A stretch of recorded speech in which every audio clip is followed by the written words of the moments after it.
ഹൈന്ദവ വിരുദ്ധ പരാമർശത്തിൽ MLA പി ബാലചന്ദ്രനെതിരെ നടപടിക്കൊരുങ്ങി CPI. CPI തൃശൂർ ജില്ലാ എക്സിക്യൂട്ടീവിൽ നേരിട്ടെത്തി വിശദീകരണം നൽകാനാണ് നിർദ്ദേശം. 31-ന് ചേരുന്ന ജില്ലാ എക്സിക്യൂട്ടീവിൽ ചർച്ച ചെയ്ത ശേഷം തുടർ നടപടി തീരുമാനിക്കും. CPI തൃശൂർ ജില്ലാ കൗൺസിലാണ് വിശദീകരണം തേടിയത്. വിവരങ്ങളുമായി മനോജ് ചേരുന്നു.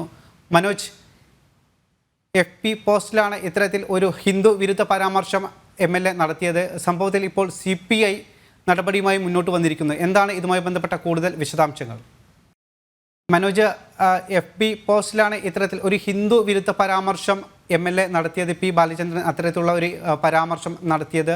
ഈ സംഭവം അന്ന് വലിയ വിവാദമായിരുന്നു. സോഷ്യൽ മീഡിയയിൽ അടക്കം ഇത് വലിയ ഒരു വിവാദം തന്നെയായിരുന്നു. പിന്നീട് ഇതേ തുടർന്ന് ഇത്തരത്തിൽ വലിയൊരു വിവാദമായപ്പോൾ MLA ഈ പോസ്റ്റ് പിൻവലിക്കുകയും പിന്നീട് ഇത് ആർക്കെങ്കിലും ഏതെങ്കിലും തരത്തിൽ ബുദ്ധിമുട്ടുണ്ടാക്കിയിട്ടുണ്ടെങ്കിൽ ക്ഷമ ചോദിക്കുന്നു എന്നെല്ലാം പറഞ്ഞിരുന്നു. പക്ഷേ ഇത് വലിയ ഒരു വിവാദമായൊരു സാഹചര്യം ഉണ്ടായിരുന്നു. CPI തന്നെ ആ സമയത്ത് ഇതിനെതിരെ രംഗത്ത് വന്നിരുന്നു. ഇപ്പോൾ ഈ സംഭവത്തിൽ നടപടിക്ക് ഒരുങ്ങുകയാണ് CPI ജില്ലാ കമ്മിറ്റി. എന്താണ് ഇതുമായി ബന്ധപ്പെട്ട ഏറ്റവും പുതിയ വിവരങ്ങൾ? തീർച്ചയായും ശിവദാസ്, ഹൈന്ദവ വിരുദ്ധ പരാമർശത്തിൽ തൃശൂർ MLA ആയിട്ടുള്ള പി ബാലചന്ദ്രനെതിരെ നടപടി കടുപ്പിക്കാനാണ് CPIയുടെയും തീരുമാനം. ആ ഒരു പോസ്റ്റ് ശ്രദ്ധിക്കുമ്പോൾ തന്നെ മനസ്സിലാവും. കാരണം കോടിക്കണക്കിന് വരുന്ന രാമഭക്തരെ വേദനിപ്പിക്കുന്ന തരത്തിലായിരുന്നു MLAയുടെ ഫേസ്ബുക്ക് പോസ്റ്റ്. സീതാദേവിയെയും ശ്രീരാമചന്ദ്രനെയും ഒക്കെ വളരെ മോശമായിട്ടുള്ള രീതിയിലാണ് ഈ പോസ്റ്റിലൂടെ അവതരിപ്പിച്ചത്. അതിനെതിരെ ശക്തമായിട്ടുള്ള ഒരു പ്രതിഷേധം തന്നെയാണ് തൃശൂർ ജില്ലയിലടക്കം നടന്നത്. കാരണം ഹൈന്ദവ സംഘടനകളൊക്കെ തന്നെ പി ബാലചന്ദ്രനെതിരെ പരാതി നൽകി. BJPയുടെ നേതൃത്വത്തിൽ MLA ഓഫീസിലേക്ക് മാർച്ച് സംഘടിപ്പിച്ചു. തുടർന്ന് ഹിന്ദു ഐക്യവേദിയുടെ നേതൃത്വത്തിലും മാർച്ച് സംഘടിപ്പിച്ചിരുന്നു. പിന്നീടാണ് തിരഞ്ഞെടുപ്പിൽ ഇത് തിരിച്ചടി ആകുമെന്ന് മനസ്സിലാക്കിയ CPI നേതൃത്വം ഈ നിലപാട് CPIയുടേതല്ല എന്ന് വ്യക്തമാക്കുന്നത്. പിന്നീട് MLAക്കെതിരെ ഇപ്പോൾ നടപടിക്ക് ഒരുങ്ങുകയാണ്. 31-ന് ചേരുന്ന ജില്ലാ എക്സിക്യൂട്ടീവിൽ നേരിട്ടെത്തി വിശദീകരണം നൽകാൻ വേണ്ടി MLAക്ക് നിർദ്ദേശം നൽകിയിരിക്കുന്നു. എന്തായാലും ആ ഒരു എക്സിക്യൂട്ടീവിലായിരിക്കും ചർച്ച നടക്കുക. തുടർന്ന് മറുപടി ചർച്ചയ്ക്ക് ശേഷം തുടർ നടപടി എന്താണെന്ന് സ്വീകരിക്കും.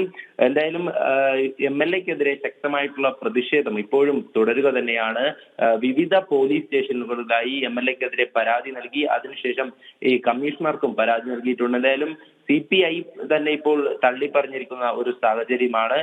MLA മദ്യലഹരിയിലായിരുന്നു എന്നുള്ള ഒരു സൂചന കൂടെ ലഭിക്കുന്നുണ്ട്. എന്തായാലും ഈ ഒരു രാത്രി സമയം ഒരു അരമണിക്കൂറിലധികമാണ് ആ ഒരു പോസ്റ്റിന്റെ സമയമുണ്ടായിരുന്നത്. അത് കഴിഞ്ഞ ശേഷം ഈ ഭക്തരൊക്കെ തന്നെ അതിന് താഴെ കമന്റ് ചെയ്തു തുടങ്ങിയ ഒരു സാഹചര്യത്തിലാണ് ആ പോസ്റ്റ് പിൻവലിച്ചത്. പിന്നീടാണ് ഖേദപ്രകടനം അടക്കം നടത്തിയത്. എന്തായാലും ഹൈന്ദവ വിരുദ്ധ പരാമർശം അത് CPIയുടെ ചുമതലയുള്ള ഒരു MLA സ്ഥാനത്തിരുന്നു കൊണ്ട് പി ബാലചന്ദ്രൻ നടത്തിയത് ഒട്ടും ചേർന്ന ഒരു നടപടിയല്ല, അല്ലെങ്കിൽ ഒരു MLA സ്ഥാനത്തിരിക്കാൻ യോഗ്യനല്ല എന്നുള്ള കാര്യം തന്നെയാണ് പ്രതിപക്ഷ സംഘടനകൾ അടക്കം വ്യക്തമാക്കിയത്. എന്തായാലും ഹിന്ദു ഐക്യവേദിയുടെ നേതൃത്വത്തിൽ അടക്കം പ്രതിഷേധം നടന്നപ്പോൾ തന്നെ ഹൈന്ദവ സംഘടനാ നേതാക്കൾ വ്യക്തമാക്കിയിരുന്നു MLA രാജിവെക്കണം എന്നുള്ള കാര്യം.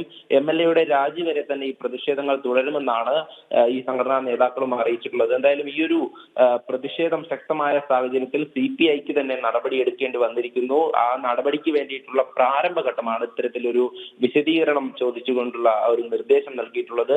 ഇനി ഇത്തരത്തിൽ കമ്മ്യൂണിസ്റ്റ് നേതാക്കൾ ഹൈന്ദവ വിരുദ്ധ പരാമർശം നടത്തുന്നത് ഈ ഒരു അയോധ്യ പ്രാണപ്രതിഷ്ഠയ്ക്ക് ശേഷം തുടർന്നു വരുന്ന ഒരു സംഭവം തന്നെയായിരുന്നു. അതിനുശേഷമാണ് ഇത്തരത്തിലൊരു രൂക്ഷമായിട്ടുള്ള പരാമർശം MLAയുടെ ഭാഗത്തു നിന്നും ഉണ്ടാകുന്നത്. സത്യപ്രതിജ്ഞാ ലംഘനമാണ് നടത്തിയിട്ടുള്ളതെന്ന് BJP നേതാക്കൾ അടക്കം വ്യക്തമാക്കിയിരുന്നു. അതിനുശേഷവും ഇങ്ങനെയൊരു ഭരണഘടനാ പദവിയിൽ ഇരുന്നു കൊണ്ട് ഇത്തരത്തിലൊരു പോസ്റ്റ് ഇടുവാനുള്ള ഒരു ധൈര്യം, അല്ലെങ്കിൽ അങ്ങനെ വിശ്വാസികളെ അവഹേളിക്കുന്ന തരത്തിൽ ഹൈന്ദവ വിശ്വാസങ്ങളെയൊക്കെ പൂർണ്ണമായും അവഹേളിക്കുന്ന തരത്തിലൊരു പോസ്റ്റ് ഇട്ടതിനെതിരെ വലിയ തരത്തിൽ പ്രതിഷേധം ഉയർന്നപ്പോൾ MLAക്ക് തന്നെ പിന്നീട് മാപ്പ് ചോദിക്കേണ്ടി വന്നു. എങ്കിലും ഇത്തരത്തിലൊരു പോസ്റ്റ് ഇട്ട സാഹചര്യത്തിൽ ഈ തെരഞ്ഞെടുപ്പിൽ തിരിച്ചടിയാവുമെന്ന് CPI മനസ്സിലാക്കി.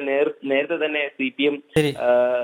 CPIയുടെ ജില്ലാ നേതൃത്വം ഈ പി ബാലചന്ദ്രനെതിരെ കൃത്യമായുള്ള നിലപാട് വ്യക്തമാക്കി.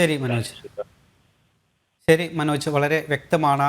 ഹിന്ദു വിരുദ്ധ പരാമർശം നടത്തിയ MLAക്കെതിരെ ശക്തമായ നടപടി ഉണ്ടാകും എന്ന പ്രതീക്ഷയിൽ തന്നെയാണ് ഭക്തസമൂഹം. വിശദാംശങ്ങൾ നൽകുകയായിരുന്നു തൃശ്ശൂരിൽ നിന്ന് മനോജ്.